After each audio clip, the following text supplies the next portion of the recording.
Hi guys and welcome back to the channel Deepak Yadav Education. Welcome to the daily Hindu news and editorial analysis of 9th of February 2022. तो guys आज है तारीख 9 फरवरी 2022 और है Wednesday. देखेंगे आज के द हिंदू कंप्लीट न्यूज़पेपर को। द हिंदू कंप्लीट न्यूज़पेपर को एनालाइज करेंगे, बट लेक्चर में आगे बढ़ने से पहले अगर आप लोग को इस लेक्चर का पीडीएफ चाहिए तो क्या करना है, सबसे पहले डाउनलोड करना है टेलीग्राम और फिर जाकर सर्च बॉक्स में टाइप करना है Deepak Yadav education. As you can see guys आप लोगों को ये वाला चैनल मिल जाएगा, उस पर क्लिक करना और जाकर इस चैनल को ज्वाइन कर लेना। देखो, अगर आप लोगों को इस तरीके से ये चैनल नहीं मिलता है तो नीचे डिस्क्रिप्शन बॉक्स में आप सभी लोगों को टेलीग्राम का लिंक दिया गया है, वो लिंक इसी चैनल का है। जैसे आप उस पर क्लिक करोगे ऑटोमेटिकली ये चैनल ओपन हो जाएगा, इसको जाकर ज्वाइन कर लेना। ज्वाइन करने से फ़ायदा क्या होगा, यहाँ पर आप लोगों को डेली बेसिस पर लेक्चर का पीडीएफ मिल जाता है, डेली करंट अफेयर के वीडियो का पीडीएफ मिल जाता है और डेली बहुत सारे डिजिटल नोट्स मिल जाते हैं। ये सारी चीज़ें मिलती हैं बिल्कुल फ्री में, तो जाकर इसको ज़रूर ज्वाइन करना। नाउ बढ़ते हैं आगे। आगे बढ़ने से पहले हमेशा की तरह हम लोग अपने लेक्चर को एक मैप के क्वेश्चन के साथ स्टार्ट करेंगे। तो आज आप सभी लोग को मैप में जाकर देखना है नंदयाल वैली को कहाँ पर है ये एग्जैक्टली लोकेटेड, अच्छे से मैप में देखना। देन उसके बाद आकर नीचे कमेंट सेक्शन में टाइप करना, जिससे कि आप लोग इसको लंबे समय तक याद रख पाओगे। साथ ही साथ एक क्वेश्चन सॉल्व करेंगे जो कि यूपीएससी प्रीवियस ईयर 2009 के प्रीलिम्स में पूछा गया था। डेली बेसिस पर हम लोग यहाँ पर एक प्रीवियस ईयर क्वेश्चन को भी सॉल्व करते हैं। बहुत सिंपल सा क्वेश्चन है। क्वेश्चन में पूछा गया जो फेमस विरूपक्षा टेम्पल है वो कहाँ पर लोकेटेड है। Option A Bhadrachalam, option B Chidambaram, option C Hampi या फिर ऑप्शन डी श्रीकालाहस्ती। तो इसका सही आंसर आप सभी लोगों को नीचे कमेंट सेक्शन में देना है। एटलीस्ट सभी लोगों को इसमें पार्टिसिपेट करना है, जैसा मैं आप लोगों से डेली बेसिस पर बोलता हूँ। बाय द वे, इसका जो करेक्ट आंसर मैंने आप लोगों को नीचे प्रोवाइड करवा दिया है, प्लस टेलीग्राम पर भी प्रोवाइड करवा दिया है, चाहो तो वहाँ से भी जाकर आप लोग चेकआउट कर सकते हो। तो चलो शुरुआत करते हैं। यह है आज का सबसे पहला आर्टिकल। एक बहुत इंपॉर्टेंट आर्टिकल है हमारे एग्जामिनेशन के पॉइंट ऑफ व्यू से। पर्टिकुलरली इस आर्टिकल को आप लोग जीएस पेपर 2 पॉलिटी से रिलेट कर सकते हो। तो Haryana cabinet nod for anti conversion bill, इसका मतलब है हरियाणा के कैबिनेट ने एंटी कन्वर्जन बिल को सहमति दे दी है। अब ये सहमति दी है तो ये क्या है कन्वर्जन बिल, इसको हमें समझना होगा। और रिसेंटली बात करें तो काफ़ी सारे राज्यों ने यहाँ पर एंटी कन्वर्जन बिल को सहमति दी है, आप लोगों को पता होगा। और ये काफ़ी हद तक कंट्रोवर्सी में भी आया है, चाहे वो गुजरात की बात कर लो, यूपी की बात कर लो, बहुत सारे आर्टिकल्स इसके ऊपर पब्लिश हुए हैं, हमने काफ़ी डिस्कशन किया है ना। अब यहाँ पर हरियाणा भी चर्चा में आ चुका है। तो पहली बात तो यहाँ पर इस बिल का नाम सुन लो। इस बिल का नाम क्या है, तो यह है Haryana prevention of unlawful conversion of religion bill 2022, जिसको अभी यहाँ पर एक सहमति दी गई है। नाउ अब इस बिल की मांग यह है कि देखो, ये जो बिल है ना, ये रिलीजियस कन्वर्जन को रोकेगा। ध्यान से सुनना, रिलीजियस कन्वर्जन जो फोर्सफुली होता है, ठीक है, या मिस रिप्रेजेंटेशन के थ्रू, यानी मतलब आप कह सकते हो कि मान लो एक व्यक्ति यह है और ये व्यक्ति यह है, इसने फोर्सफुली ज़बरदस्त यहाँ पर इस व्यक्ति का रिलीजन चेंज करवाया है, तो यहाँ पर इस चीज़ को रोकेगा ये वाला हरियाणा का बिल। ठीक है, तो ज़बरदस्ती जो भी काम होता है, या फिर आप कह सकते हो बहला फुसला कर उसका रिलीजन चेंज करवा दिया है, ठीक है, या मिस रिप्रेजेंटेशन के थ्रू उसका रिलीजन चेंज करवा दिया है, तो बेसिकली यहाँ पर इन सारी चीज़ों को रोका जाएगा इस Haryana prevention of unlawful conversion of religion bill 2022 के अंडर में। ठीक है, तो इसके बारे में ध्यान रखना। तो जो ये अनलॉफुल कन्वर्जन है इसको प्रोहिबिट करेगा ये बिल, बेसिकली इसका कहना है। और साथ ही साथ बताया, अगर कोई व्यक्ति तब भी काम करता है ये, ऐसा कोई ज़बरदस्ती यहाँ पर कन्वर्जन करवाता है किसी का, तो ये एक पनिशमेंट कहलाएगा। और ये जो पनिशमेंट है ये काफ़ी बढ़ जाएगी अगर किसी शेड्यूल्ड कास्ट या फिर शेड्यूल्ड ट्राइब्स की वेमेन का कन्वर्जन करवाया जाता है ज़बरदस्ती। यानी कोई एससी एसटी कास्ट की यहाँ पर वेमेन है या कोई माइनर है, अगर ज़बरदस्ती इनका रिलीजन कन्वर्ट करवाया जा रहा है तो यहाँ पर सज़ा और ज़्यादा बढ़ जाएगी, ऐसा यहाँ पर इस बिल के अंदर मेंशन्ड है।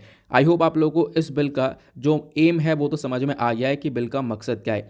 अब ये जो पूरा का पूरा बिल है इसको आगे मतलब टेबल किया जाएगा असेंबली के सामने, फिर उसके बाद आगे इसके बारे में और चर्चा होगी। अभी सिर्फ और सिर्फ एक कैबिनेट की यहाँ पर सहमति आई है। क्लियर हुआ। अब यहाँ पर देखो क्या है ना, इस आर्टिकल में बस इतनी सी बात थी जो हम लोग एग्जामिनेशन के पॉइंट ऑफ व्यू से रिलेट भी कर सकते हैं। बट अभी इसमें कुछ और भी चीज़ें हैं, जैसे कि यहाँ पर मैं आपको अलग से प्रोवाइड करवा देता हूँ, जैसे मैं हमेशा करता हूँ। देखो, सुप्रीम कोर्ट ने क्या बोला है, इसका थोड़ा सा इतिहास क्या रहा है, वो सारी बातें हम लोग थोड़ा सा डिस्कस करेंगे। देखो हुआ क्या है, जो ये मैरिज और कन्वर्जन के केसेस हैं इसके ऊपर सुप्रीम कोर्ट का क्या स्टेटमेंट है। सुप्रीम कोर्ट यहाँ पर जो कि एपेक्स कोर्ट ऑफ इंडिया कहलाता है, इन्होंने अपने बहुत सारे जजमेंट्स दिए हैं और उन जजमेंट में यहाँ पर ये बताया कि जो स्टेट है या फिर कोर्ट है, इनके पास कोई भी ज्यूरिसडिक्शन नहीं है किसके, एडल्ट के राइट्स के ऊपर, क्योंकि यहाँ पर जो एडल्ट्स है उसके पूरे हक हैं, उसके पास सारे राइट्स हैं कि वो अपने लाइफ पार्टनर को चूज़ कर सके। तो इसको रोकने का, इसके ऊपर कहीं ना कहीं रोक लगाने का किसी का भी हक नहीं बनता है। सुप्रीम कोर्ट ऐसा ऑलरेडी बोल चुका है। फिर उसके बाद एक केस होता है सलामत अंसारी प्रियंका खरवार केस होता है, ये इलाहाबाद हाई कोर्ट 2020 का। ठीक है, अब इस केस के अंदर यहाँ पर कोर्ट ये बोलता है, देखो जो right to choose a partner है ये बेसिकली यहाँ पर एक फंडामेंटल राइट है। तो यहाँ पर क्या है, ये जो फंडामेंटल राइट है ये बेसिकली आर्टिकल 21 के अंदर कवर किया गया है। आपको पता होगा आर्टिकल 21 के अंदर राइट टू लाइफ और लिबर्टी के बारे में चीज़ें मेंशन्ड हैं। तो यहाँ पर कोर्ट ने इस चीज़ को वहाँ से रिलेट कर दिया। कोर्ट ने बोला कि देखो आज के टाइम पर जो right to choose a partner है वो एक ऐसे ही फंडामेंटल राइट कहलाता है। इंसान के पास खुद की चॉइस है, अपने हिसाब से यहाँ पर अपने पार्टनर को चूज़ कर सकता है। तो इसमें भी किसी की रोक टोक होनी नहीं चाहिए। तो कहीं ना कहीं आप कह सकते हो सुप्रीम कोर्ट यहाँ पर या फिर जो दूसरे कोर्ट्स हैं वो इस चीज़ को सपोर्ट करते हुए नजर आते हैं। लेकिन तब भी एट द लास्ट यहाँ पर हमारा क्वेश्चन है कि हमें ज़रूरत क्या है फिर किस चीज़ की।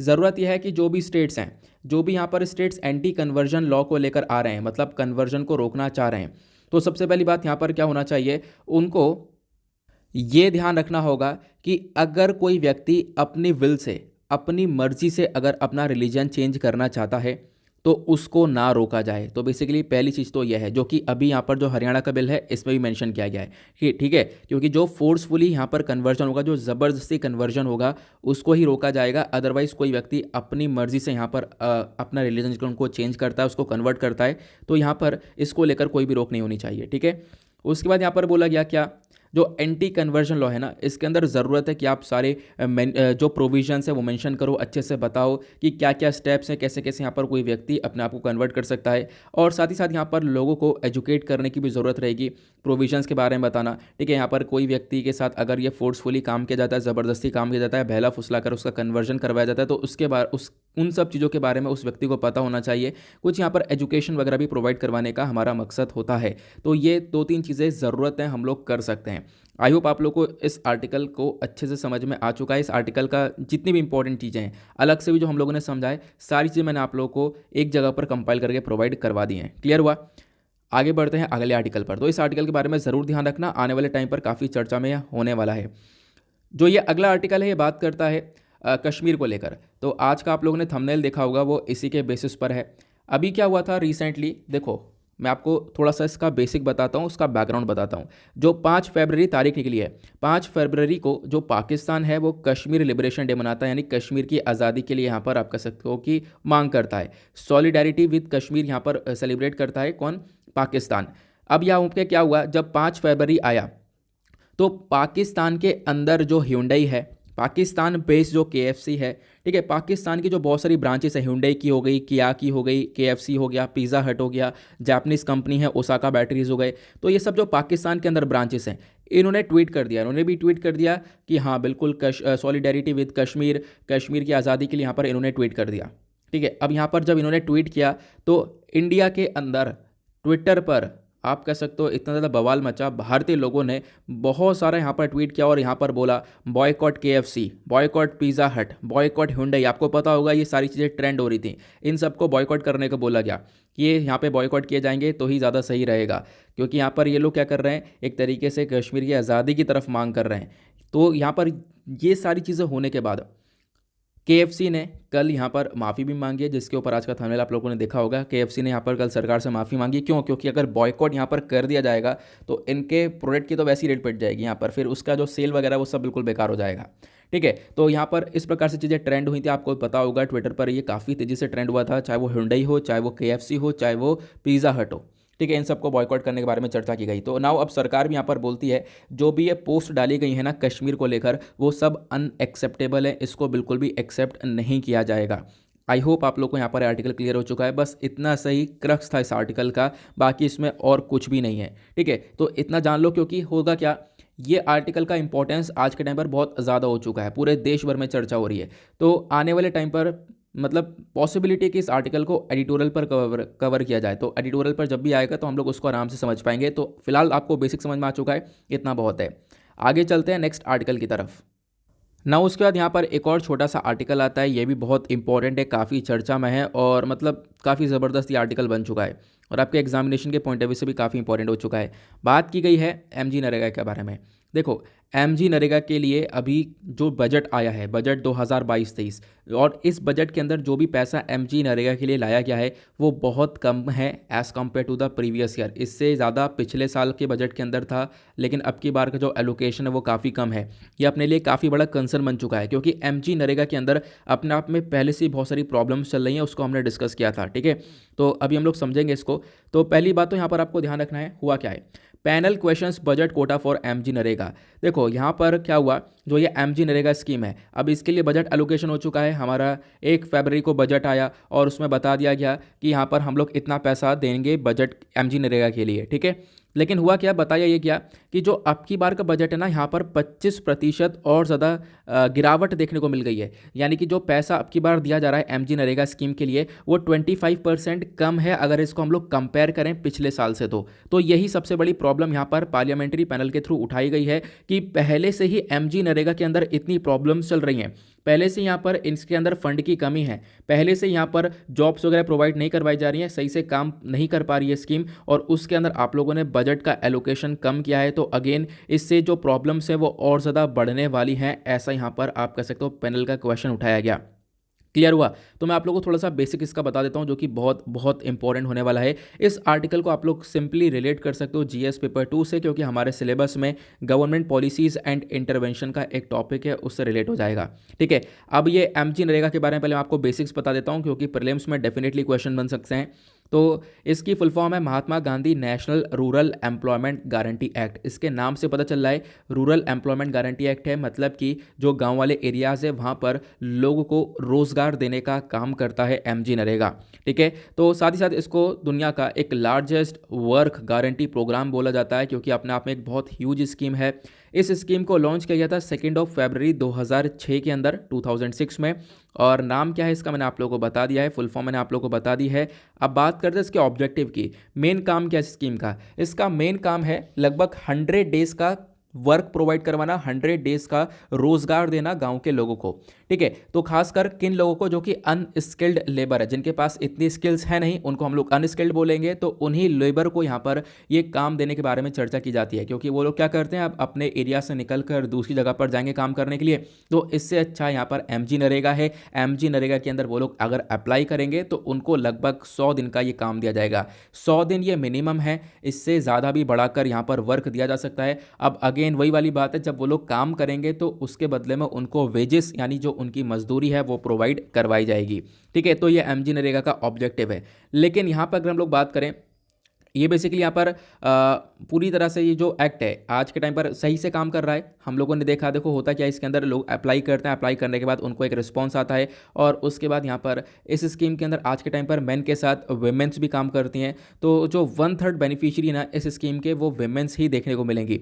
और ये जो वेजेस दी जाती, जो मजदूरी दी जाती है, वो यहाँ पर मिनिमम वेज एक्ट 1948 के अकॉर्डिंग दी जाती है। और ये बेसिकली यहाँ पर एक डिमांड ड्राइवन स्कीम है। इसका मतलब है, देखो यहाँ पर क्या होता है, एक लीगली बैक्ड गारंटी स्कीम है। यहाँ पर एक गारंटी दी जा रही है, जिसके इसके नाम के अंदर ही मेंशन्ड है कि आपको काम मिलेगा मिलेगा। आप लोगों ने अप्लाई किया, 15 दिन के अंदर अंदर आपको काम मिल जाएगा। अगर काम नहीं होगा तो बेसिकली यहाँ पर कुछ अलाउंस प्रोवाइड करवा दिया जाएगा। तो आज के टाइम पर यही प्रॉब्लम देखने को मिल रही है कि यहाँ पर जो जॉब्स है वो बहुत कम हो चुकी हैं, तो अनएम्प्लॉयमेंट अलाउंस वगैरह प्रोवाइड करवाया जा रहा है। और उसमें भी अगर हम बात करें तो इस स्कीम के पास ज़्यादा पैसा है नहीं, फंड काफ़ी ख़त्म हुआ। पिछले साल की बात है, अक्टूबर के महीने में आपको पता होगा बहुत सारे राज्य सरकारों ने 100% फंड अपना ख़त्म कर दिया था इस स्कीम का, मतलब फंड ही खत्म हुआ, इसके अंदर फंड की कमी पड़ चुकी थी। तो ये अपने आप एक बहुत बड़ा प्रॉब्लम क्रिएट हो चुका है। अब लोगों को प्रॉपरली यहाँ पर वेजेस नहीं मिल पा रहे हैं, लोगों के पास प्रॉपरली यहाँ पर फंड नहीं आ पा रहा। और आपको पता होगा रिसेंटली हमने एक एडिटोरियल डिस्कस किया था, जहाँ पर बताया जा रहा था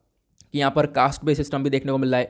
SC STs को पहले फंडिंग प्रोवाइड करवाई जा रही है, फिर उसके बाद दूसरे जो लोग रह जाते हैं उनको काफ़ी लेट फंडिंग मिलती है। तो प्रॉब्लम्स बहुत सारी चल रही हैं एमजी नरेगा के अंदर। तो आपसे पूछा जा सकता है गवर्नमेंट स्कीम्स के अंदर यहाँ पर क्या क्या प्रॉब्लम्स है, तो एमजी नरेगा का example one of the best example यहाँ पर रहने वाला है। साथ ही साथ यहाँ पर बताया गया कि जो देखो वेज रेट तो मिल रहा है, मतलब कि जो मजदूरी है लोगों को वो तो दी जा रही है, लेकिन बात करें जो ये मजदूरी है ये काफ़ी हद तक कम दी जा रही है। ठीक है, यहाँ पर एक रिपोर्ट है NSSO की, नेशनल सैंपल सर्वे ऑफिस की रिपोर्ट 2017 का डेटा है, जो कि बताता है यहाँ पे जो मैन को मजदूरी दी जा रही है वो 264 रुपीज़ पर डे है और वेमेन के लिए 205 रुपीज़ पर डे है। तो अपने आप में ये बहुत ज़्यादा कम है और कम होने के साथ साथ आप यहाँ पर देखोगे एक जेंडर गैप डिस्क्रिमिनेशन देखने को मिल रहा है। मेन को अमाउंट थोड़ा ज़्यादा मिल रहा है as compare to the women.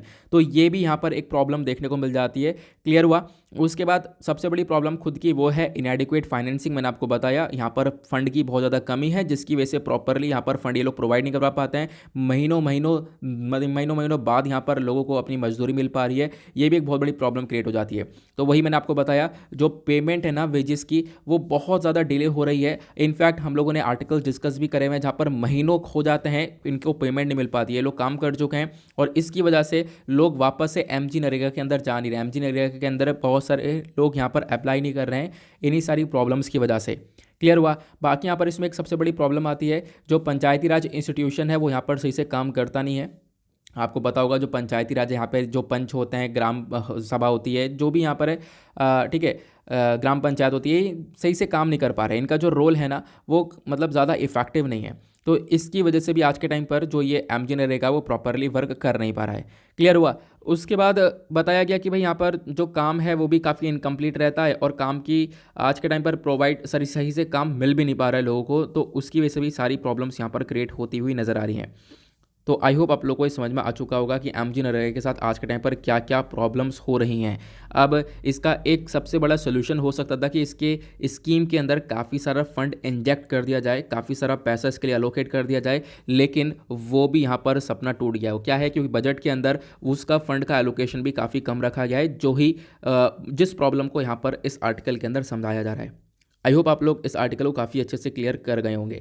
उसके बाद एक आर्टिकल ये है, ये हमारे काम का है नहीं, ठीक है, तो इसको आप लोग प्रॉपरली स्किप कर सकते हो। आगे चलते हैं नेक्स्ट आर्टिकल की तरफ ना। उसके बाद एक छोटा सा आर्टिकल है, बहुत ज़बरदस्त तरीके से इसकी चर्चा होने वाली आने वाले टाइम पर। इनफैक्ट आज के न्यूज़पेपर में 3-4 जगह, मतलब 2 एडिटोरियल हैं, एक कह सकते हो 3 एडिटोरियल तो इसी टॉपिक के ऊपर है। उसके बाद फिर एक आर्टिकल ये है और फिर टेक्स्ट और कॉन्टेक्स्ट पर एक आर्टिकल देखने को मिलेगा। अपने आप में बहुत इंपॉर्टेंट आर्टिकल ये आने वाले टाइम पर होने वाला है। इस आर्टिकल को मैं आपके साथ 4 महीने पहले डिस्कस कर चुका हूँ, ठीक है, सितंबर के मंथ में। अब यहाँ पे किसी न किसी ने डिस्कस किया है, लेकिन करा ज़रूर है। लेकिन मैं आपको बताता हूँ हुआ क्या है। जो तमिलनाडु की असेंबली है, ठीक है, तमिलनाडु ने ना पहले एक नीट बिल को इन्होंने अडॉप्ट किया था, ठीक है। अब इन्होंने आगे गवर्नर तक पहुंचाया। ये लोग मांग कर रहे थे कि हम लोगों का ये बिल पास हो जाए, लेकिन वो बिल पास नहीं हो पाया था। नाउ अब इस बिल को वापस से री एडॉप्ट कर लिया गया है, तो इसी वजह से ये चर्चा में है। तो इस बिल का नाम क्या था पहले वाला? तो यहाँ पर जो बिल का टाइटल था वो था Tamil Nadu admission to undergraduate medical degree courses bill 2021। जो ये 2021 का बिल था, जो 4 महीने पहले लाया गया था। इस बिल के अंदर यहाँ पर तमिलनाडु चाहता है कि जो नीट वाला सिचुएशन है, नीट के जो एग्जामिनेशन होते हैं, इसमें से तमिलनाडु बाहर निकल जाए। नीट वाली जो चीज़ें हैं वो यहाँ पर तमिलनाडु फॉलो नहीं करेगा, क्योंकि यहाँ पर बताया गया जो ये नीट का एडमिशन हो रहा है, आपको पता होगा एक एग्जामिनेशन होता है, ऑल इंडिया लेवल पर एग्जामिनेशन हो रहा है, सब लोग यहाँ पर एग्जामिनेशन देते हैं। उसके बाद यहाँ पर आगे जो भी हमारा मेडिकल्स की जो एक तरीके से फील्ड होती है उसके अंदर लोग निकलते हैं। लेकिन हो क्या रहा है, तमिलनाडु से ज़्यादा लोग नीट क्रैक नहीं कर पा रहे हैं। सबसे बड़ी प्रॉब्लम यहाँ पर पहली तो इंग्लिश है, जो कि एग्जामिनेशन इंग्लिश में हो रहा है। दूसरी प्रॉब्लम यहाँ पर बताई ये गई कि जो के स्टालिन है आज के टाइम पर, जो आपको पिक्चर में दिख रहे हैं, तमिलनाडु के चीफ मिनिस्टर हैं। तो इनका कहना यह है कि देखो, जो पहले सिस्टम हुआ करता था, अलग अलग स्टेट अलग अलग हिसाब से चला करते थे, अपने स्टेट अपने हिसाब से चला करते थे, अपने हिसाब से एग्ज़ाम कंडक्ट करवाते थे, वही सिस्टम ज़्यादा बेहतर था। ये सिस्टम बिल्कुल भी सही नहीं है। तमिलनाडु से बहुत सारे लोगों ने अप्लाई किया है, बहुत सारे लोग अप्लाई करने के बाद भी यहाँ पर क्रैक नहीं कर पाए हैं। ये एक सबसे बड़ी प्रॉब्लम है। दूसरी प्रॉब्लम यहाँ पर ये देखने को मिल रही है कि काफ़ी सारी सुसाइड्स भी हुई हैं, ठीक है। आपको पता होगा 4 महीने पहले जो आर्टिकल डिस्कस किया था, अगर लोगों ने फॉलो किया है, यहाँ पर काफ़ी सारे लोग जुड़े हुए हैं मेरे साथ लंबे समय से, तो उनको पता होगा। तो यहाँ पे अगर हम लोग बात करें तो काफ़ी सारे लोगों ने सुसाइड्स भी करी, काफ़ी बच्चों ने सुसाइड्स करी एग्ज़ाम से पहले, और लोग लंबे समय से यहाँ पर नीट की तैयारी करते करते यहाँ पर इसको क्रैक नहीं कर पा रहे हैं। तो तमिलनाडु चाहता है ना कि अब ये जो नीट वाला सिस्टम है ख़त्म हो, और बेसिकली यहाँ पर तमिलनाडु इस वाले सिस्टम से बाहर निकले और अपने यहाँ पर लगभग जो 12th के मार्क्स होते हैं, ठीक है, 12th मतलब जो 12th क्लास के जो भी मार्क्स होंगे, उन्हीं मार्क्स के बेसिस पर इस नीट के अंदर एडमिशन होगा। तो ये यहाँ पर तमिलनाडु को कहना है। इसी को लेकर एक बिल 2021 में लाया गया था जिसको आगे अप्रूवल मिला नहीं। अब अप्रूवल मिला नहीं तो उसके बाद इस बिल को वापस से री एडॉप्ट कर लिया गया है। अब यहाँ पर वापस आप कह सकते हो रिटर्न किया गया है गवर्नर को। अब यहाँ पर आप कह सकते हो कि आने वाले टाइम पर देखेंगे प्रेसिडेंट की इसकी सहमति मिलती है या नहीं मिलती, क्योंकि देखो जब तक प्रेसिडेंट यहाँ पर अपना एसेंट नहीं देंगे, जब तक प्रेसिडेंट यहाँ पर इसको पास नहीं करेंगे तब तक आगे कुछ नहीं होने वाला। तो आने वाले टाइम पर अब यहाँ पर देखा जाएगा क्या क्या होने वाला है। तो अभी इस आर्टिकल को थोड़ा सा और डिटेल में कवर करेंगे आगे आगे यहाँ पर दिया हुआ है टेक्स्ट और कॉन्टेक्स्ट और वहाँ पे हम लोग थोड़ा समझेंगे। अभी फिलहाल मैंने आप लोग को एक ओवरव्यू दे दिया है। तो ये जो बिल है ना बेसिकली इसका नाम जरूर ध्यान रखना, ठीक है। आगे चलते हैं अगले आर्टिकल की तरफ। नाउ उसके बाद आते हैं पेज नंबर 13 के ऊपर, that is a world section. देखेंगे दुनियादारी में क्या चल रहा है। यहाँ पे एक आर्टिकल है, यूरोपियन यूनियन ने ज्वाइन कर लिया है चिप की रेस का। वो चिप कौन सी है? वो है सेमीकंडक्टर चिप। आपको पता होगा सेमीकंडक्टर चिप के लिए पहले ही काफ़ी हद तक बवाल चल रहा है। हुआ क्या है, कोविड की वजह से इसकी शॉर्टेज काफ़ी ज़्यादा हो चुकी थी और सेमीकंडक्टर का यूज़ अपने आप में बहुत ज़्यादा है। इनफैक्ट कल मैंने आप लोगों से शायद क्वेश्चन पूछा था सेमीकंडक्टर को ही लेकर, है ना। तो सेमीकंडक्टर का यूज़ हर जगह पर है, चाहे वो इलेक्ट्रिकल कार्स हो गई, चाहे वो हमारे मोबाइल फ़ोन्स हो गए, चाहे कहीं पर भी सेमीकंडक्टर्स बहुत यूज़ हो रहा है। तो शॉर्टेज हुआ 2020 में कोविड की वजह से। इंडिया के अंदर भी काफ़ी ज़्यादा शॉर्टेज हुआ, तो भारत ने तो यहाँ पर अपना प्रोडक्शन लिंक्ड इंसेंटिव स्कीम हम लोग लेकर आ चुके हैं, डिज़ाइन लिंक्ड इंसेंटिव स्कीम हम लोग लेकर आ चुके हैं। हम लोग उन स्कीम की मदद से, उन स्कीम के माध्यम से हम लोग सेमीकंडक्टर चिप्स को प्रोड्यूस करेंगे, इनकी मैन्युफैक्चरिंग करेंगे भारत के अंदर। तो उसी प्रकार से अब यूरोपियन यूनियन ने भी फोकस किया है कि हम लोग भी यहाँ पर इसी रेस को ज्वाइन करेंगे और 2030 तक सेमीकंडक्टर्स डेवलप करने वाला है यूरोपियन यूनियन, ठीक है। क्योंकि आज के टाइम पर काफ़ी डिपेंडेंसी है, मतलब आप कह सकते हो यूरोपियन यूनियन काफ़ी डिपेंडेंट है दूसरे कंट्रीज़ के ऊपर। तो उस डिपेंडेंसी को कम किया जाएगा और इन सेमीकंडक्टर चिप्स को बनाया जाएगा जो कि काफ़ी की कंपोनेंट होते हैं इलेक्ट्रिकल कार्स और स्मार्टफोन्स में, जैसा मैंने अभी आप लोग को बताया। नाउ जो ये प्रोडक्शन है चिप्स का, ये अपने आप में एक प्रायोरिटी रहने वाली है यूरोप की, साथ ही साथ यूनाइटेड स्टेट्स की। और ये प्रायोरिटी कब बनी है? ये पैंडेमिक के बाद बनी है, क्योंकि पैंडेमिक ने यहाँ पर समझा दिया कि भाई यहाँ पर कितनी ज़्यादा ज़रूरत है आप लोगों को, क्योंकि इसका शॉर्टेज हो चुका था। अब आपने ये भी देखा होगा, आप लोग कार वगैरह देने गए होंगे सर्विसेज के लिए, तो बहुत लंबे समय तक वेट करवाया गया है। क्यों? क्योंकि उनके पास खुद सेमीकंडक्टर्स थे नहीं, क्योंकि वो बन नहीं पा रहे थे और आ नहीं पा रहे थे, शॉर्टेज हो चुका था। तो अब यहाँ पर कंट्रीज़ को समझ में आया। लेकिन आज के टाइम पर अगर हम बात करें, खासकर 2020 के डेटा के अकॉर्डिंग बात करोगे, जो टॉप कंट्रीज़ है जिन्होंने सबसे ज़्यादा सेमीकंडक्टर चिप्स को बनाया है उसमें आता है ताइवान। ताइवान के अंदर सबसे ज़्यादा बनाई जाती है, उसके बाद चाइना है, साउथ कोरिया है। ये सारी कंट्रीज़ है जहाँ पर सबसे ज़्यादा चिप्स बनाई जा रही हैं। इसके बाद यूरोपियन यूनियन भी चाहता है कि हमारा भी एक बहुत बड़ा रोल यहाँ पर रहे।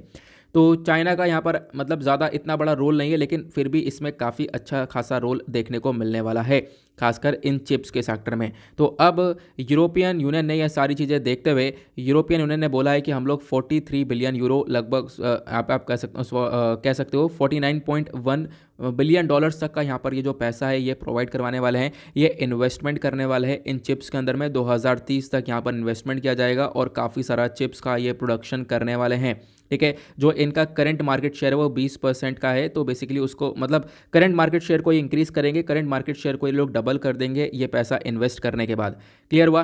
तो यहाँ पर यह है। साथ ही साथ अभी बोला क्या कि जो भी ये डिसीजन है उसको थोड़ा सा एक अप्रूवल भी चाहिए आगे, जो यूरोपियन यूनियन मेंबर स्टेट्स हैं उनका अप्रूवल चाहिए, यूरोपियन पार्लियामेंट का जो है अप्रूवल चाहिए। वो सब आगे की बात है। अभी फ़िलहाल यहाँ पर फोकस इतना किया जा रहा है कि हम लोग इस चिप्स की रेस में आगे आ जाएँ। क्लियर हुआ? तो ये दुनिया भर की न्यूज़ है, यहाँ पर यूरोपियन यूनियन के बारे में चर्चा की गई। उसके बाद जो अगला आर्टिकल है वो बात करता है रशिया और यूक्रेन की क्राइसिस को लेकर। आपको पता होगा कल एक आर्टिकल शायद हम लोगों ने हाईलाइट तो किया था, लेकिन उसको मैं डिस्कस नहीं कर पाया था। मतलब डिस्कस क्या नहीं कर पाया था, मैं भूल गया था, ऊपर चलते जाते ना वो स्किप हो गया होगा। तो वही सेम आर्टिकल आज भी यहाँ पर दिया गया। तो जो फ्रांस के प्रेसिडेंट हैं इमैनुअल मैक्रोन, इनका डिस्कशन हुआ, इनकी जो बातचीत हुई है वो हुई है रशिया के प्रेसिडेंट व्लादिमीर पुतिन के साथ। अब इन्होंने काफ़ी डिस्कशन किया। उसके बाद यहाँ पर आप कह सकते हो कि इन्होंने एक बताया कि किस प्रकार से जो रशिया और यूक्रेन के बीच में क्राइसिस है उसके अंदर एक सोल्यूशन लेकर आया जा सकता है। तो बेसिकली यहाँ पर फ्रांस भी काफ़ी हद तक यहाँ पर कोशिश कर रहा है कि इन दोनों कंट्रीज़ के बीच में जो निगोसिएशन है वो हो जाए, जो सोल्यूशन है वो आ जाए। किसके बीच में? रशिया और यूक्रेन के बीच में। तो जो मैक्रोन हैं इन्होंने यहाँ पर बातचीत करी यूक्रेन के प्रेसिडेंट के साथ भी, और साथ ही साथ यहाँ पर रशियन प्रेसिडेंट व्लादिमीर पुतिन के साथ भी डिस्कशन किया है। और मेन मकसद यहाँ पर यह है कि रशिया को हम लोग रोक सकें, क्योंकि देखो बहुत सारी रिपोर्ट्स आती हैं, यूएस बस एग्जैक्टली यहाँ पर बताता है कि जो रशिया है वो आने वाले टाइम पर, आने वाले कुछ सप्ताह या फिर कुछ एक और महीने के अंदर जो है यूक्रेन को कब्जा लेगा, पूरी तरह से यूक्रेन को इन्वेड कर सकता है। तो इसी को लेकर यहाँ पर सारी कंट्रीज आज के टाइम पर काफ़ी कंसर्न में है। तो फ्रांस के लीडर गए, डिस्कशन किया, इस प्रॉब्लम्स का यहाँ पर ये सोल्यूशन लेकर आने की कोशिश कर रहे हैं। यूक्रेन के साथ बातचीत करेगी और साथ ही साथ यहाँ पर रशिया के साथ बातचीत करी। वही लाइन को बार बार बार बार दोहरा रखा है इसके अंदर, जैसा आप लोग खुद भी देख पा रहे होंगे। देन उसके बाद वही सारी चीज़ें जो कि हम लोग ऑलरेडी डिस्कस कर चुके हैं कि यूएस ने बताया है 1 लाख ट्रूप्स, मतलब कि जो रशिया है उसने यूक्रेन के बॉर्डर पे 1 लाख ट्रूप्स फैला रखे हैं। तो पॉसिबिलिटी कभी भी इन्वेड कर दे, कभी भी कब्जा कर ले, तो उसको यहाँ पर एक तरीके से हम लोग सही कर रहे हैं, उस प्रॉब्लम को यहाँ पर सही करने की कोशिश कर रहे हैं। यहाँ पर बहुत सारी कंट्रीज आ चुकी हैं, लेकिन साथ ही साथ यहाँ पर रशिया का भी एक स्टेटमेंट है। रशिया यहाँ पर अपनी मतलब शर्त रखता है। रशिया बोलता है कि देखो यहाँ पर इन्वेड बिल्कुल भी नहीं किया जाएगा, लेकिन ये भी तो इंश्योर करो कि नेटो अपने आप में एक्सपेंड ना हो। नेटो क्या है? यह है नॉर्थ अटलांटिक ट्रीटी ऑर्गेनाइजेशन, जिसको अमेरिका लीड कर रहा है। अब क्या है, नेटो को ये बढ़ाते जा रहे हैं, बहुत सारी कंट्रीज को इस ग्रुप में ऐड करते जा रहे हैं, ठीक है। तो अभी आपको पता होगा जो यूएसएसआर हुआ करता था 1991 में, जो टूटा था, इसके अंदर बहुत सारी कंट्रीज हुआ करती थी और अपने आप में एक बहुत बड़ा देश हुआ करता था। अब यूएसएसआर टूट के ही सारी कंट्रीज बनी है, उसके बाद 1991 में ही टूट चुका था। अब जो जितनी भी कंट्रीज़ वो नई नई बनी थी वो सब नाटो के अंदर जुड़ती जा रही हैं और काफ़ी सारी नाटो का पार्ट बन चुकी हैं। तो अभी यहाँ पर यूक्रेन तक ये बात पहुँच चुकी है। यूक्रेन भी यहाँ पर चाहता है कि हम लोग नाटो का मेंबर बन जाएं, लेकिन रशिया बिल्कुल भी नहीं चाहता कि यूक्रेन नाटो का मेंबर बने या फिर नाटो का पार्ट बने। तो यहाँ पर रशिया भी ऑलरेडी बोल रहा है कि देखो यहाँ पर आपको ये भी तो इंश्योर करना पड़ेगा कि जो नेटो है उसको आप लोग एक्सपेंड बिल्कुल भी ना करो, जो कि मैंने अभी आप लोगों को सारी चीज़ें समझा दी हैं, वही चीज़ें यहाँ पर मेंशन की गई हैं। क्लियर हुआ? तो ये अभी बातचीत की जा रही है कि हम लोग जो सोल्यूशन है वो लेकर आएँ और बेसिकली यहाँ पर ये जो प्रॉब्लम है रशिया यूक्रेन का, उसको जल्द से जल्द निपटा दिया जाए। उसके बाद अगला आर्टिकल आपको ये देखने को मिलेगा, अभी हमने कल भी डिस्कस किया था, जो श्रीलंका के फॉरेन मिनिस्टर हैं ये भारत की मीटिंग पर आए, ठीक है। जीएल पेरिसिस इनका नाम है। ये इंडिया आए और इंडिया आकर काफ़ी कुछ डिस्कशन किया और बताया कि देखो जो दोनों कंट्रीज़ की फ्रेंडशिप है वो बहुत इंपॉर्टेंट है। साथ ही साथ यहाँ पर इनका एक स्टेटमेंट है।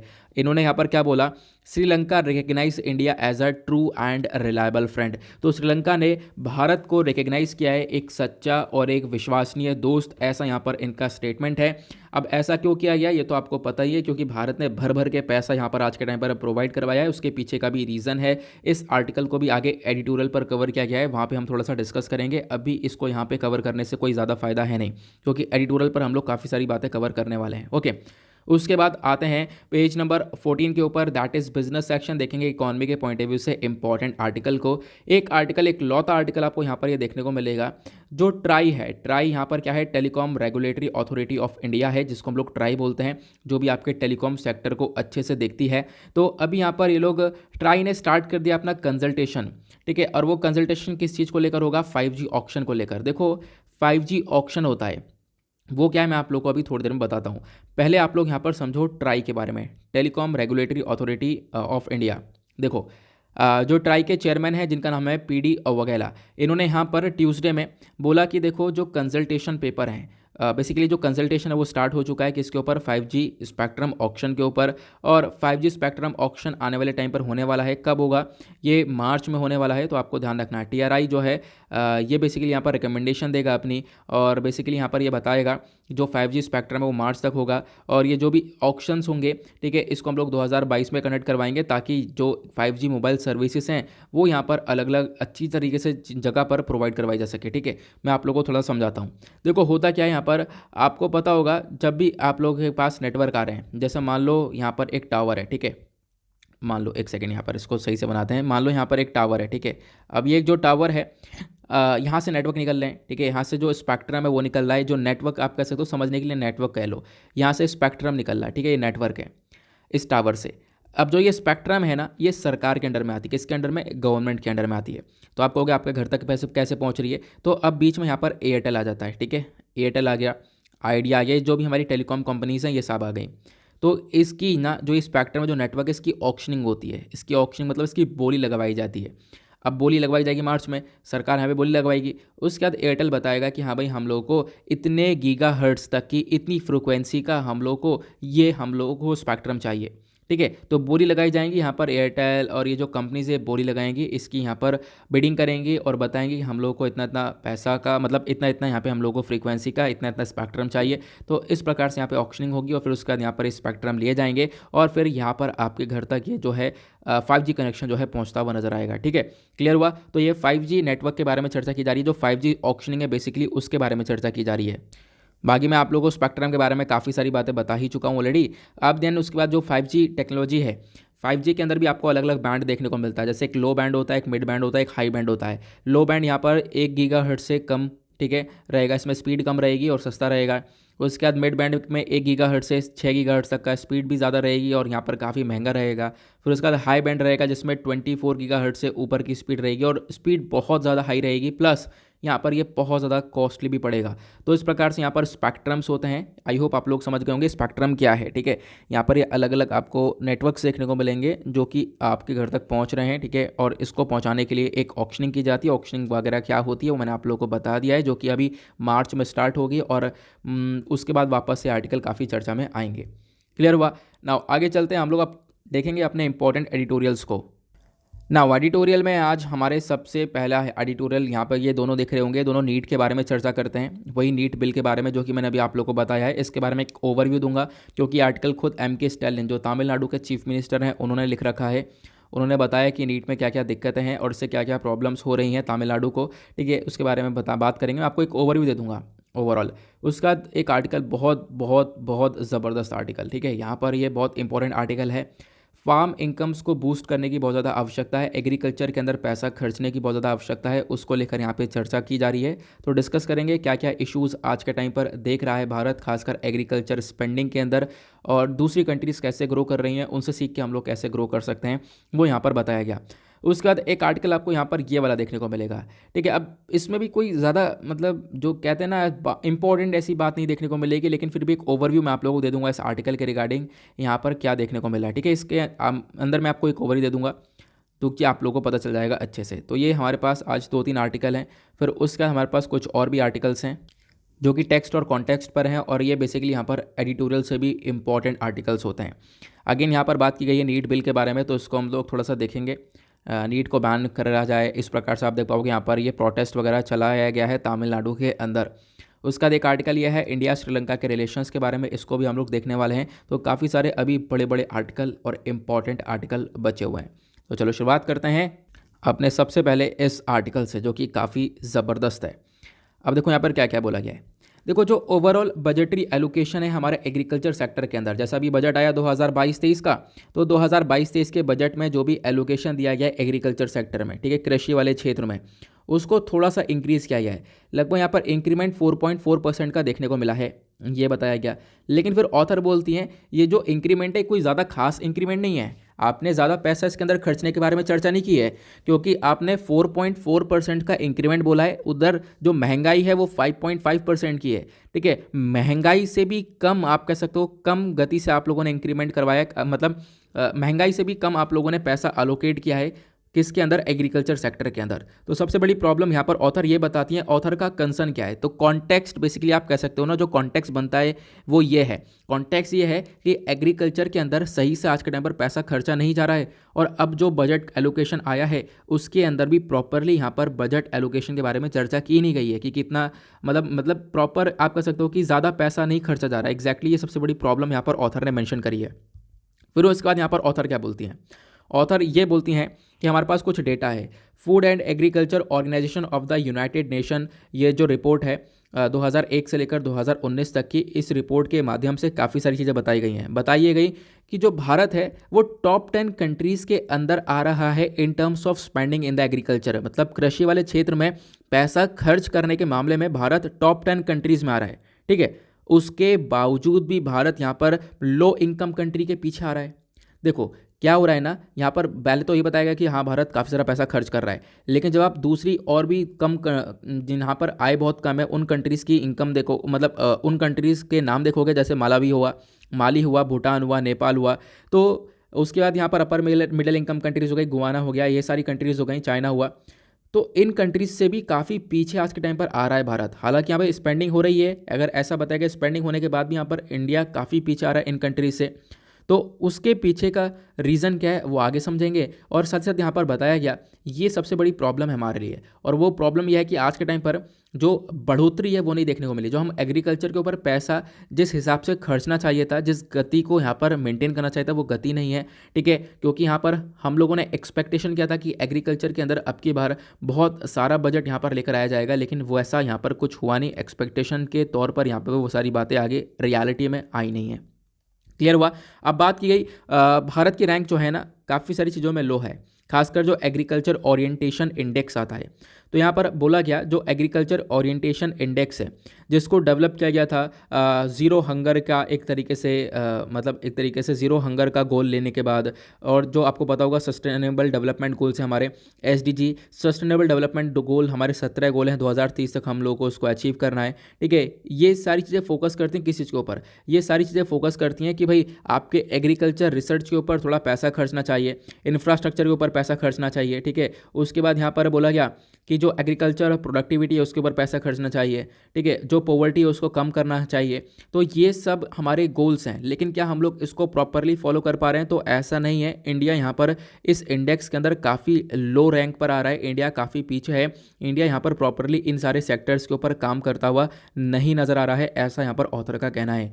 देन उसके बाद ये जो एग्रीकल्चर ओरिएंटेशन इंडेक्स है बेसिकली यहाँ पर इसको कैलकुलेट किया जाता है क्या देखकर? देखो कैलकुलेट ये किया जाता है कि मान लो यहाँ पर एग्रीकल्चर सेक्टर के ऊपर हम लोग पैसा खर्च रहे हैं, तो पैसा खर्चेंगे तो उसके बदले में यहाँ पर क्या होगा, वो एग्रीकल्चर सेक्टर हमारे जीडीपी के अंदर कितना कंट्रीब्यूट कर रहा है।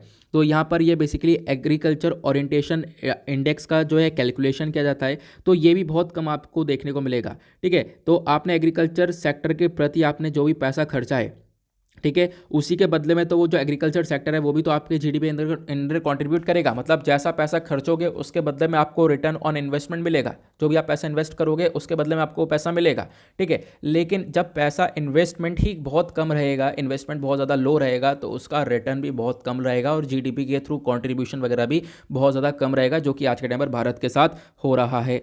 ठीक है, तो ये चीज़ें बढ़ाई जा सकती हैं कैसे? By increasing the spending in the agriculture sector. Clear हुआ। अब यहाँ पे क्या बोला गया, अब यहाँ पर ऑथर कंपेयर करती हैं भारत को एशिया के साथ। ठीक है, अगर हम लोग एग्रीकल्चर ओरिएंटेशन इंडेक्स के बारे में बात करें तो देखो यहाँ पर बताया गया कि एक इम्प्रूवमेंट देखने को मिला है। अगर हम लोग साल 2000 से लगातार डेटा देखें तो एक बेहतरीन सा इम्प्रूवमेंट देखने को मिलेगा, लेकिन फिर भी यहाँ पर जो इंडिया है ना वो कहीं ना कहीं एक लोवेस्ट रैंक पर आती है पूरे एशिया के अंदर। ठीक है, कुछ मिडिल इनकम कंट्रीज़ और कुछ अपर मिडिल इनकम कंट्रीज़ और कुछ अपर इनकम कंट्रीज़, कुछ यहाँ पर ये जो कंट्रीज़ हैं वो काफ़ी अच्छा परफॉर्म कर रही हैं भारत से, ऐसा ही बताया गया। ठीक है, एशिया की अगर हम होल परफॉर्मेंस देखें तो काफ़ी बेटर चल रही है, लेकिन यहाँ पर इंडिया की रैंक ज़्यादा बेहतर यहाँ पर चलती हुई नज़र नहीं आ रही है। चाहे आप लोग चाइना का एग्जाम्पल ले लो तो चाइना ने भी यहाँ पर काफ़ी तेज़ी से इम्प्रूवमेंट पाया है, इम्प्रूवमेंट लगातार किया है। हम लोग यहाँ पर इम्प्रूवमेंट नहीं कर पा रहे हैं, ऐसा यहाँ पर मेंशन किया गया। उसी प्रकार से चाहे कोरिया का एग्जाम्पल ले लो, रिपब्लिक ऑफ कोरिया हुआ, यहाँ पर भी यहाँ पर इंक्रीमेंट देखने को मिला है, इस इंडेक्स के अंदर इनकी रैंक इंप्रूव हुई है। चाहे कुछ तो ऐसी लो इनकम कंट्रीज़ हैं, अफ्रीकन कंट्री जैसे जाम्बिया हो गया, जाम्बिया ने बहुत बेहतरीन तरीके से पैसा खर्चा है अपने एग्रीकल्चर सेक्टर के ऊपर। हालांकि एक लैंडलॉक कंट्री है, पानी की सुविधा बहुत कम है, लेकिन फिर भी ज़बरदस्त पैसा खर्चा जिसकी वजह से रैंक इनकी काफ़ी अच्छी रही है। लेकिन इंडिया की रैंक यहाँ पर 38 आई है पूरे दुनिया भर में। हालांकि यहाँ पर भारत को एग्रीकेरियन सेक्टर के नाम से जाना जाता है, आपको पता होगा एग्रीकल्चर मामले में भारत काफ़ी टॉप पर है। ठीक है, हमारी जो सबसे बड़ी पॉपुलेशन है, जो ह्यूज पॉपुलेशन है, वो एग्रीकल्चर सेक्टर के ऊपर डिपेंडेंट है, वो यहाँ से पैसा कमा रहे हैं। ठीक है, उससे जीवन व्यतीत कर रहे हैं। बहुत सारी क्रॉप्स हम लोग उगा रहे हैं, बहुत सारी क्रॉप्स को उगाने के बाद हम लोग कंज्यूम भी कर लेते हैं। तो यहाँ पर ये सारी चीज़ें हैं, लेकिन जिसकी वजह से अगर हमारी जो रैंक है वो काफ़ी पीछे रह गई है, और वो रीज़न है खाली स्पेंडिंग, जिसकी वजह से मतलब आप कह सकते हो कि स्पेंडिंग मतलब यहाँ पे जो पैसा है वो काफ़ी कम खर्चा जा रहा है, वो यहाँ पर एक सबसे बड़ी प्रॉब्लम देखने को मिलेगी। तो इसको कंपेयर किया गया एशिया के साथ, तो हम लोग काफ़ी पीछे रह जा रहे हैं। अगर हम लोग बात करें अगेन स्पेंडिंग के बारे में बात की गई है, अगर हम लोग एग्रीकल्चर सेक्टर के अंदर एक इनॉर्मस स्पेंडिंग के बारे में बात करें, बहुत सारी कंट्री जो कि ईस्ट एशियन कंट्री जिन्होंने काफ़ी बेहतरीन तरीके से पैसा खर्च किया है। एग्जाम्पल ले लो चाइना का, चाइना ने बहुत तगड़ा पैसा खर्च किया है अपने एग्रीकल्चर सेक्टर के ऊपर, और आज के टाइम पर इंडिया और चाइना दोनों यहाँ पर दुनिया के लार्जेस्ट प्रोड्यूसर हैं वीट, राइस, कॉटन बेस के। यहाँ पर कितना कितना अमाउंट, कितने कितने किलोग्राम उगाया गया है, वो सारी चीज़ें बताई गई हैं। वो अमाउंट आपके लिए स्पेसिफिकली बिल्कुल भी इंपॉर्टेंट नहीं है, तो उसको आप लोग स्किप करना। ठीक है, इसी वजह से मैंने उसको कवर भी नहीं किया है। नाउ उसके बाद आते हैं यहाँ पर टॉपिक के ऊपर। तो यहाँ पे बताया गया, अब हम लोग अगर बजटरी एलोकेशन की तरफ देखें, जो भी एग्रीकल्चर सेक्टर की तरफ जो भी बजट एलोकेट किया गया है, अगर हम लोग उसकी तरफ देखें तो भाई फंड लगातार कम होता कम नज़र हो रहा है। ठीक है, अगर हम लोग बात करें यहाँ पर कि ज़्यादातर फंड हम लोग किधर लगा रहे हैं, हम लोग एक तरीके से यहाँ पर आप कह सकते हो कि जैसे कि स्कीम्स हो गई, उनके ऊपर भी प्रॉपर पैसा आज के टाइम पर खर्चा जा नहीं रहा है। ठीक है, हमारे पास बहुत सारी स्कीम्स देखने को मिलेंगी। उसके बाद जो ओवरऑल यहाँ पर इंक्रीज़ है बजट के अंदर अगर हम लोग बात करें, तो वो जो एलोकेशन है वो market intervention scheme and price support scheme की तरफ देखने को मिलेगा। वहाँ पर भी 1500 करोड़ रुपए का पैसा खर्चा किया है। ठीक है, आप कह सकते हो अगर हम लोग इसको पहले से कंपेयर करें तो पहले वाले एलोकेशन के अंदर बहुत सारा पैसा खर्चा जा रहा था।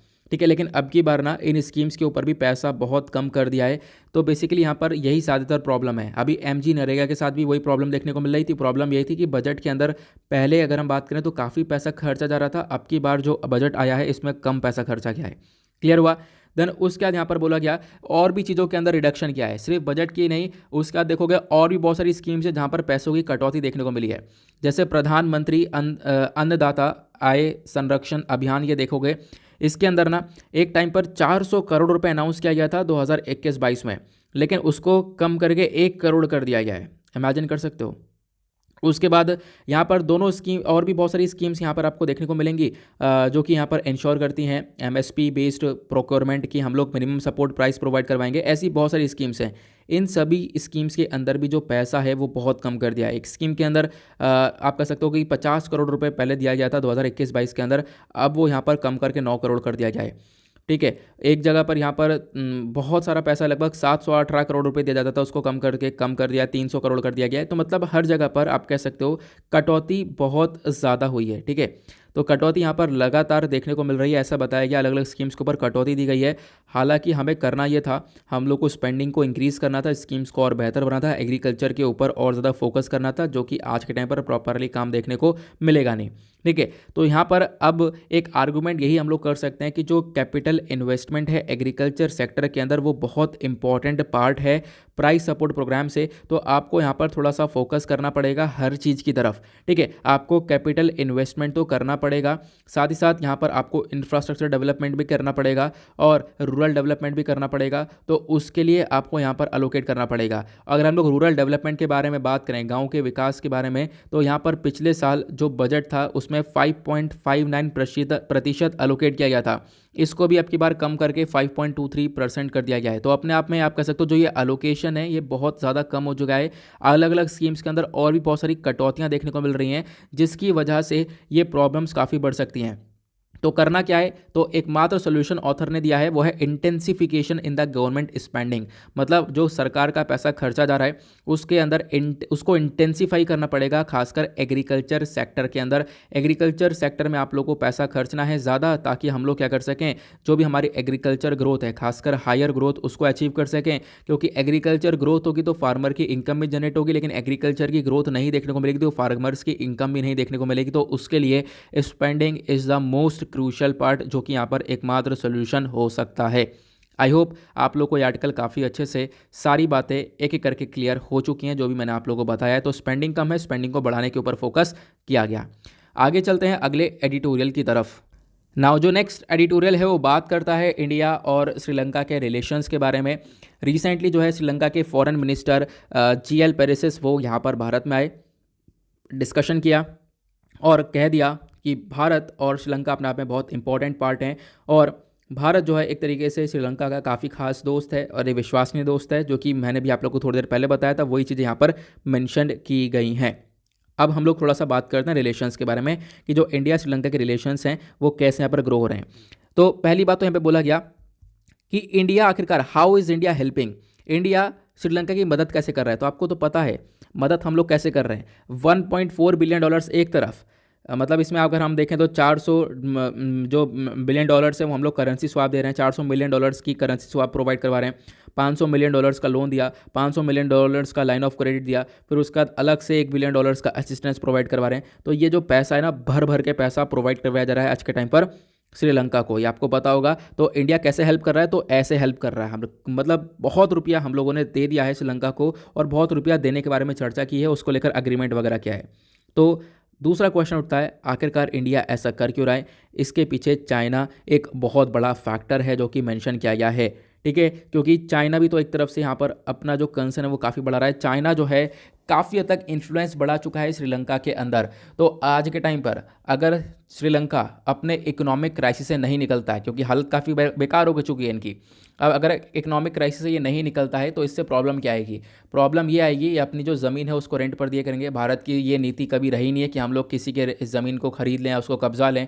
तो यहाँ पर चाइना डेफिनेटली काम करेगा, उसको कब्जाएगा, लीज पर लेगा, रेंट पर लेगा लंबे समय के लिए, जिसके वजह से पूरे श्रीलंका के अंदर यहाँ पर चाइना का एक बहुत बड़ा इन्फ्लुएंस रहेगा। मतलब हमारी पड़ोसी देश के अंदर ही बैठ जाएगा वो।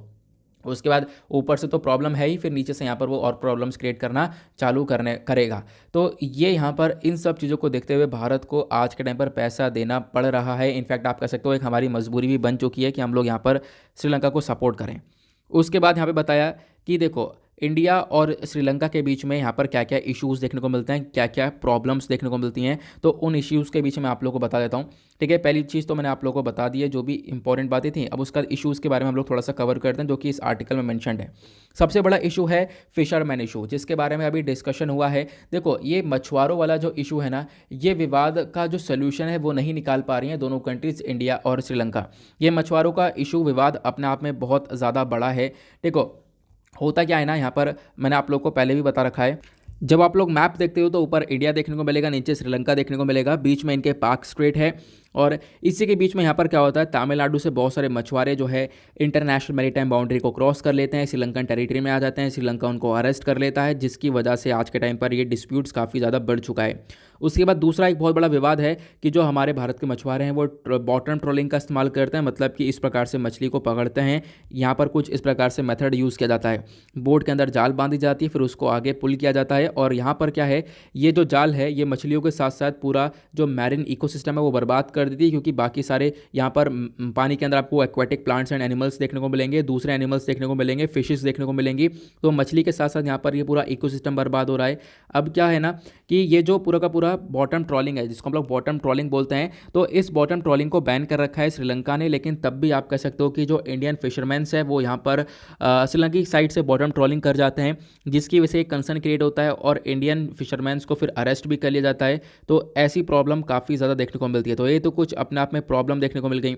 उसके बाद आपको पता होगा रिसेंटली भारत और जापान ने मिलकर फोकस किया था कि हम लोग क्या करेंगे, हम लोग एक टर्मिनल पोर्ट बनाएंगे, कहाँ पर, श्रीलंका के अंदर। लेकिन यहाँ पर जो श्रीलंका है उसने लास्ट वक्त पर हमें ये प्रोजेक्ट से मना कर दिया कि आप ईस्ट कोस्ट मत बनाओ, आप वेस्ट कोस्ट वाला बना लो, दूसरा टर्मिनल बना लो। और जिसको हम लोग बनाने वाले थे वो चाइना को थमा दिया। तो ये भी एक बहुत बड़ी प्रॉब्लम देखने को मिलती है। उसके बाद ट्रिंकोमाली प्रोजेक्ट को लेकर काफ़ी फोकस किया जा रहा था कि जो ट्रिंकोमाली टैंक्स हैं उनको डेवलप किया जाएगा। नाउ फाइनली यहाँ पर उसका लेकर एग्रीमेंट भी हो चुका है कि ट्रिंकोमाली टैंक्स को हम लोग अब डेवलप करेंगे। 6 जनवरी को एग्रीमेंट हो चुका है, उसको हम लोग जब बनाएंगे तो इससे भी रिलेशन हमारे बेहतर होंगे। साथ ही साथ अभी आपको पता है थोड़े दिनों पहले की बात है, 2 फरवरी की बात है, जो एग्जिम बैंक है, खासकर एक्सपोर्ट इम्पोर्ट बैंक है इंडिया का, इन्होंने यहाँ पर श्रीलंका के साथ एक एग्रीमेंट साइन किया है कि हम लोग $500 मिलियन का लाइन ऑफ क्रेडिट एग्रीमेंट कर रखा है हमने श्रीलंका के साथ, ताकि हम लोग इतना पैसा श्रीलंका को अगेन उधारी पे प्रोवाइड करवाने वाले हैं। तो उसके बाद यहाँ पर एक और विवाद देखने को मिलता है, वो है पाक बे फिशरमैन इशू, जो कि मैंने अभी आप लोगों को जस्ट 2-3 मिनट पहले बताया था, वो यहाँ पर मेंशन किया गया। तो कोस्ट पर क्या देखने को मिलता है वो बताया, चाइना का इन्फ्लुएंस क्या है मैंने आप लोगों को वो बताया। तो ये आर्टिकल के अंदर वही सारी चीज़ें मेंशन की गई हैं जो कि आप लोग मेरे साथ काफ़ी लंबे समय से, इनफैक्ट पिछले साल दिसंबर से पढ़ते हुए नजर आ रहे हो, ठीक है। हम लोग हर एक सप्ताह में हम लोगों ने एक ना एक दिन इंडिया श्रीलंका के डिस्प्यूट्स के बारे में पढ़ा ही पढ़ा है, फिशरमैन डिस्प्यूट्स के बारे में पढ़ा ही पढ़ा है। और आप खुद देख पा रहे होंगे रेगुलर आर्टिकल्स इसके ऊपर कवर हो रहे हैं। तो ये आपके लिए बहुत इंपॉर्टेंट टॉपिक है। इंडिया और श्रीलंका के फिशरमैन इशू के ऊपर कुछ स्पेसिफिक पॉइंट्स को तैयार कर लेना, नोट्स यहाँ पर तैयार कर लेना, क्योंकि देखो होता क्या है, हमारे इशू पता चल चुका है कि ये इशू काफ़ी चर्चा में है, इशू बहुत इंपॉर्टेंट है। तो उस इशू को रेडी करके पहले से रखना होता है, आप पहले से रख लेना, ताकि आप लोग यहाँ पर एग्जामिनेशन में हमें सोचने का समय भी नहीं मिलेगा और हम फटाफट जो है उसको लिख लें। क्लियर हुआ। एक आंसर को लिखने के लिए 7 मिनट मिल रहे हैं। इसी वजह से यहाँ पर बोला जाता है कि आप इशू को सही से कवर कर लो, आप नोट्स तैयार कर लो तो ज़्यादा बेहतर रहेगा। और अभी तक वीडियो को लाइक नहीं किया तो फटाफट वीडियो को लाइक भी कर देना यार, भूल गए होगे, आज मैं कहना ही भूल गया हूँ। तो टारगेट हमने रखा है अगेन 5K प्लस लाइक्स का, तो आज भी आप लोगों को 5000 से ज़्यादा लाइक्स पहुँचाने हैं इस वीडियो के ऊपर। जैसा मैं आप लोगों को जब याद दिलाता हूँ तभी आपको याद आता है, फिलहाल तो आ गया होगा। आगे चलते हैं हम लोग अगले आर्टिकल की तरफ। ना उसके बाद यहाँ पर इसके ऊपर ही आपको एक छोटा सा आर्टिकल देखने को मिलेगा। ये क्या है? यह है governor role in approving a bill. यहाँ पर एक बिल को अप्रूव करने के बारे में चर्चा की जा रही है, वही जो इसके बारे में मैंने आप लोगों को बताया था, नीट बिल के बारे में, नेशनल एंट्रेंस कम एलिजिबिलिटी टेस्ट। अब क्या है ना, तमिलनाडु की जो असेंबली है, इन्होंने यहाँ पर एक बार फिर से इस बिल को अडॉप्ट कर लिया है। इस बिल को पहले रिटर्न कर दिया गया था गवर्नर RN रवि के थ्रू, ठीक है। तो पहले भी यहाँ पर अडॉप्ट करने के बारे में चर्चा की थी, मतलब पहले भी बिल को लेकर आ रहे थे, लेकिन इस बिल को रिटर्न कर दिया गया था। तो लास्ट वीक इसको रिटर्न किया है। तो अब तमिलनाडु सरकार वापस इसको रीअडॉप्ट कर चुकी है। अब वापस से रीअडॉप्ट करने के बाद क्या होगा, देखो यहाँ पर क्या है, जो गवर्नर हैं अब की बार इनको अपना एसेंट देना होगा, क्योंकि वापस से रीअडॉप्ट के बाद जो आर्टिकल 200 है हमारे संविधान का, आर्टिकल 200 ऑफ द कॉन्स्टिट्यूशन, ये डील करता है grant of assent to the bills pass by the assembly, ठीक है। तो अब की बार यहाँ पर ये एसेट देना होगा। पहली बार तो गवर्नर रिटर्न कर दिया था, गवर्नर रिटर्न कर सकते हैं, पहली बार बिल को रिटर्न कर दिया, लेकिन अब यहाँ पर आप कह सकते हो कि उसको थोड़ा सा एसेंट वगैरह देना पड़ेगा। ये बेसिकली कोई मनी बिल नहीं है, आपको ध्यान रखना है, ठीक है। तो अब यहाँ पर क्या है, हम लोग आने वाले टाइम पर देखेंगे, इसके ऊपर काफ़ी सारे आर्टिकल्स पब्लिश होंगे, और यहाँ पर बताया गया कि अब आने वाले टाइम पर हम लोगों को पता चलेगा ये बिल बेसिकली पास होता नहीं होता, क्योंकि ये जो हाउस है, हाउस के अंदर इस बिल को रखा जाएगा और वहीं पर मतलब सजेशन वगैरह मांगे जाएंगे, फिर आगे बात करी जाएगी कि ये बिल पास होगा या नहीं होगा, ठीक है।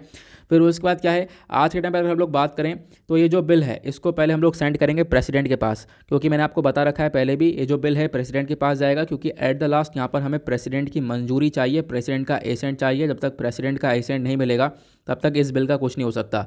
तो यहाँ पर अब प्रेसिडेंट के पास भेजा जाएगा ये बेसिकली, क्योंकि ये जो पूरा मुद्दा है ना कंकरेंट लिस्ट के अंदर में आ रहा है, क्योंकि आप कहोगे आप एजुकेशन तो स्टेट लिस्ट के अंदर है, नहीं, देखो यहाँ पर कंकरेंट लिस्ट के अंदर यहाँ पर पूरा का पूरा जो मेडिकल प्रोसीजर है वो आपको कंकरेंट लिस्ट के अंदर देखने को मिलेगा। अब कंकरेंट लिस्ट में जो भी बातें होंगी, मतलब कंकरेंट लिस्ट में जो क्या है वो यहाँ पर जो स्टेट्स और राज्य सरकार है दोनों, मतलब स्टेट्स और यूनियन गवर्नमेंट है, हमारी केंद्र सरकार और राज्य सरकार है, दोनों मिलकर लॉज बनाती हैं। तो अगर यहाँ पर स्टेट्स ने मान लो कोई लॉ बनाया है, अगर उसे उसके रिटेलिएशन में यूनियन गवर्नमेंट ने कोई लॉ बना दिया, तो वो यूनियन गवर्नमेंट यानी कि केंद्र सरकार वाला ही माना जाएगा। ये सब आपको पता है, बहुत बेसिक सी बातें हैं, लक्ष्मीकांत पॉलिटी के अंदर आपको देखने को मिलेगा। इनफैक्ट इस आर्टिकल की जितनी बातें हैं वो सब आपको पॉलिटी के अंदर लक्ष्मीकांत में मेंशन मिलेंगी, ठीक है। तो यहाँ पे बताया गया, अब प्रेसिडेंट के ऊपर है, प्रेसिडेंट यहाँ पर इसको आगे क्या करते हैं, आगे इसको एसेंट देते हैं या नहीं देते हैं।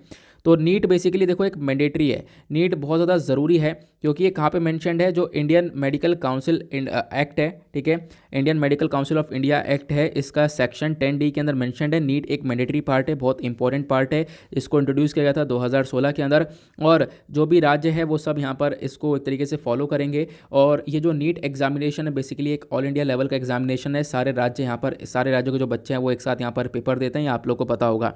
अब जो तमिलनाडु है, तमिलनाडु इससे बाहर निकलना चाहता है, तमिलनाडु कहता है हम लोग को नीट फॉलो नहीं करना है, क्योंकि जो हमारे स्टूडेंट्स हैं वो क्रैक कर नहीं पा रहे हैं, हम बहुत सारे लाखों बच्चे पेपर दे रहे हैं, लेकिन यहाँ पर बहुत कम बच्चों का सिलेक्शन हो पा रहा है। और उसके बाद यहाँ पर बोला ये भी गया कि देखो इसकी वजह से बहुत सारे लोगों ने सुसाइड्स भी करी हैं, तो अपने आप में प्रॉब्लम्स काफ़ी ज़्यादा बढ़ चुकी हैं, और इसी वजह से तमिलनाडु चाहता है कि यहाँ पर ये अपने स्टेट्स के अंदर अपने हिसाब से चीज़ों को चलाएँ। और एक सबसे बड़ी प्रॉब्लम तमिलनाडु के अंदर ये देखने को मिलती है कि देखो तमिलनाडु के अंदर कॉलेजेस हैं, पैसा ये लोग काफ़ी खर्च कर रहे हैं, एक डिस्क्रिमिनेशन, एक काफ़ी बड़ा भेदभाव देखने को मिल जाता है, क्योंकि बहुत सारे जो गाँव के लोग हैं वहाँ पर वो लोग आगे आ नहीं पाते हैं। अब यहाँ पर जब गांव के लोगों को आगे आ नहीं पा रहे हैं, तो इससे यहाँ पर आप कह सकते हो कि जो बहुत से लोग पढ़ाई कर रहे हैं वो गांव के लेवल पर मतलब एक तरीके से जाएंगे भी नहीं, गांव के लेवल पर काम भी नहीं करने जाएंगे, ठीक है। तो इसी प्रकार से यहाँ पर तमिलनाडु फोकस कर रहा है कि हम लोग पैसा खर्च कर रहे हैं, हम लोग ये फोकस कर रहे हैं कि हम लोग अपने रूरल जो एरियाज़ हैं वहाँ के बच्चों को भी पढ़ाएं, वहाँ के बच्चों को भी चांस मिले, और नीट में उनको चांस प्रॉपरली मिल नहीं पा रहा है, ठीक है। तो उनको यहाँ पर चांस मिलेगा तो वो लोग गाँव में के एरिया में ही एक तरीके से एलोकेट कर दिए जाएंगे, गाँव के लेवल पर ही यहाँ पर वो काम करने लगेंगे, जिससे हमारे गांव पर भी काफ़ी अच्छी हेल्थ केयर फैसिलिटीज़ पहुंचेंगी। लेकिन अभी क्या है, नीट की वजह से लोग आते हैं, एग्जामिनेशन देते हैं, हमारे पढ़ाई करते हैं हमारे कॉलेज से, फिर उसके बाद वो लोग निकल जाते हैं, ठीक है, दूसरी जगह पर शहरों में विदेश में निकल जाते हैं, इससे तमिलनाडु को कोई फ़ायदा हो नहीं रहा है। तो इसी की वजह से हम लोग नहीं चाहते कि नीट का एग्जामिनेशन हो, इसको हम लोग अपने हिसाब से करना चाहेंगे। और जो अभी नीट एग्जामिनेशन में आपको पता है पूरी प्रिपरेशन करने के बाद जो पूरा पेपर देना पड़ता है, फिर उसके बाद यहाँ पर आपकी मेरिट वगैरह तैयार होती है। तो यहाँ पर तमिलनाडु बोला कि हम ऐसा नहीं करेंगे, हम क्या करेंगे, डायरेक्टली जो 12th क्लास के एग्जामिनेशन रहेंगे, तो 12th क्लास का जो भी एग्ज़ाम का रिजल्ट आएगा उसी मतलब जो भी अंक होंगे उन्हीं मार्क्स के बेसिस पर यहाँ पर एक मेरिट तैयार की जाएगी, उन्हीं मार्क्स के बेसिस पर यहाँ पर नीट के अंदर एडमिशन दिया जाएगा। तो बेसिकली यहाँ पर तमिलनाडु का ये सारा है कहना। ये क्यों कह रहा है मैंने आप लोगों को बता दिया, क्या डिस्क्रिमिनेशन मैंने आप लोगों को बता दिया, जो कि यहाँ पे आर्टिकल आगे वाले आर्टिकल में मेंशन था, वही सारी बातें मैंने आप लोग को यहाँ पर बता दी हैं। तो अभी फिलहाल आने वाले टाइम पर पता चलेगा। देखो इस आर्टिकल के अंदर कुछ स्टैटिक्स पोर्शन है जो कि मैंने आप लोगों को बताया, सब आप लोग पॉलिटी में पढ़ोगे। फिलहाल जो पूरा मुद्दा था ना, ये बहुत ज़रूरी था ये मुद्दा समझना, जो कि मैंने अभी आप लोगों को काफ़ी सिंपल से शब्दों में बता दिया है। ठीक है, अगर आप लोग इसका जिस्ट देखना चाहोगे, एक कंक्लूजन देखना चाहोगे, तो यहाँ पर ये 3 पैरा के अंदर इस पूरे आर्टिकल को ख़त्म कर दिया गया है। आगे चलते हैं ना। अभी जो भी मैंने आप लोगों को बातें बताई हैं वो दोनों इसी एडिटोरियल के अंदर मेंशन्ड है। ठीक है, तो यहाँ पर MK स्टालिन उन्होंने खुद यहाँ पर आर्टिकल लिख दिया। मैंने आपको सारी बातें वो बता दी हैं जो यहाँ पर प्रॉब्लम्स देखने को मिल रही हैं। ठीक है, आई होप आप लोगों को यहाँ पर तमिलनाडु का जो सिचुएशन है वो सब कुछ समझ में आ चुका है, ये लोग क्या करना चाह रहे हैं आज के टाइम पर। उसके बाद सेम ही आर्टिकल को यहाँ पर कवर किया गया है। ठीक है, अब देखो यहाँ पर कुछ स्पेसिफिक स्टैटिक से पोर्शन है, जैसे आपने अभी टेक्स्ट और कॉन्टेक्स्ट का पेज देखा ना, वहाँ पर गवर्नर से रिलेटेड, फिर उसके बाद यहाँ पर कुछ और चीज़ें, कुछ स्टैटिक चीज़ें हैं वो जो आपकी पॉलिटी के अंदर मेंशन्ड है, तो उसके बारे में प्रेसिडेंट के रिगार्डिंग, गवर्नर के रिगार्डिंग, तो वो सारी जो स्टैटिक पोर्शन मैं आप लोग को कल प्रोवाइड करवा दूंगा, तो उसमें कोई प्रॉब्लम नहीं है। आप लोग बुक पढ़ोगे तो आपको वो सारी चीज़ें खुद ही पता चलेंगी, क्योंकि बुक तो पढ़नी है। ठीक है, तो वो तो स्टैटिक तो हम कवर करते हैं, लेकिन इशू क्या है ना, इशू समझ में नहीं आता है। मैंने आप लोग को इशू समझाया कि हाँ दिक्कत क्या आ रही है, क्लियर हुआ। बाकी हमने यार आर्टिकल डिस्कस किया ही है। उसके बाद यहाँ पर एक आर्टिकल आपको ये देखने को मिलेगा। नेक्स्ट एडिटोरियल में यहाँ पर ऑथर बात करती हैं tax incentive for philanthropy. Philanthropist जो भी यहाँ पर दान करना चाहते हैं, ठीक है, तो अगर हम लोग बात करें तो ये आर्टिकल चर्चा में क्यों है? चर्चा में इसलिए है, इन्होंने बोला do people donate money to charity to get a tax rebate, मतलब कि क्या लोग जो है पैसा डोनेट करना चाहेंगे, चैरिटी के अंदर देना चाहेंगे, दान भी देना चाहेंगे, ताकि उनको मतलब उस दान के ऊपर उनको एक टैक्स के अंदर छूट भी मिल जाए। तो मतलब क्या लोग डोनेट करेंगे, मतलब आप कह सकते हो कि लोग दान करेंगे कि जो दान के ऊपर जो भी टैक्स वगैरह लग रहा है वो उस टैक्स के अंदर उन लोगों को छूट मिल जाए। तो कहीं मतलब इसका कोई लॉजिक बन रहा है? नहीं। तो यहाँ पर जो ज़्यादातर डोनर है वो यहाँ पर नो में आंसर देंगे कि नहीं, हम लोगों को कोई भी टैक्स, हम लोग एक तो दान कर रहे हैं पैसा, उसमें भी टैक्स में छूट चाहिए हम लोग को, तो ऐसा नहीं होगा। तो ज़्यादातर आंसर जो है डोनर्स का वो नो ही है कि नहीं, हम लोग को टैक्स में कोई छूट नहीं चाहिए, खासकर डोनेशन के मामले में। जो भी आप पैसा डोनेट करोगे किसी चैरिटी को, किसी को भी दोगे, तो उसमें छूट आपको मिले, ऐसा यहाँ पर नहीं चाहेगा कोई भी डोनर।